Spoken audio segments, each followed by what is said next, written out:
দর্শক, এই মুহূর্তে ঢাকা বিশ্ববিদ্যালয়ের টিএসসিতে আছেন সহকর্মী জেএম মাহমুদ। সরাসরি যুক্ত হচ্ছেন তিনি। মাহমুদ, টিএসসি এলাকায় এখন বৈশাখ উদযাপনে কি কি আয়োজন চলছে, বিস্তারিত জানাবেন আমাদের।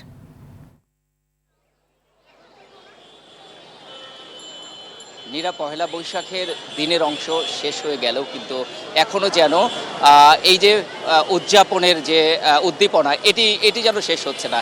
এখনো কিন্তু অসংখ্য মানুষ এই টিএসসি এবং ঢাকা বিশ্ববিদ্যালয় এলাকায় অবস্থান করছে।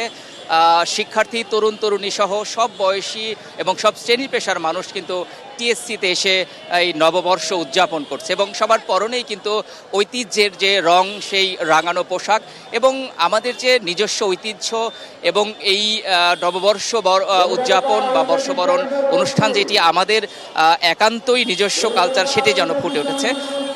প্রত্যেকের সাজসজ্জায় এবং তাদের সাথে যে অনুষঙ্গগুলো রয়েছে সব কিছুতেই আসলে বলে দেয় আজ পহেলা বৈশাখ।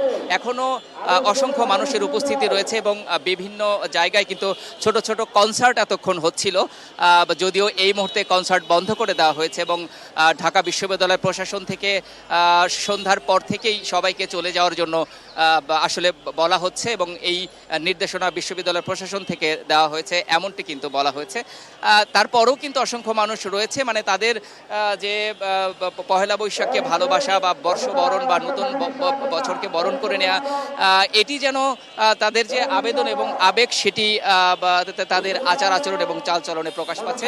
আইন শৃঙ্খলা বাহিনীর পর্যাপ্ত উপস্থিতি কিন্তু আমরা দেখেছি, তাদের সাথে কথা বলেছি। তারা বলছে যে আজকের সারাদিনের যে কর্মসূচি ছিল সেগুলো যেন নির্বিঘ্নে অনুষ্ঠিত হয়, সেই লক্ষ্যে তারা কিন্তু সব ধরনের প্রস্তুতি রেখেছিল এবং তারা কিন্তু প্রস্তুত রয়েছিল। এবং যদিও এখনো পর্যন্ত এ ধরনের কোনো বা তেমন কোনো আশঙ্কা আসলে তৈরি হয়নি এমনটি কিন্তু জানিয়েছে।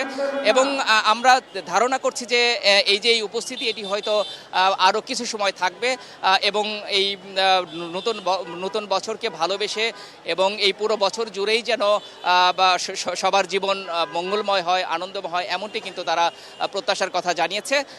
এবং এই দেশও যেন এই নতুন বছরের সমৃদ্ধির দিকে এগিয়ে যায় এমন প্রত্যাশার কথা কিন্তু দাঁড়িয়েছে।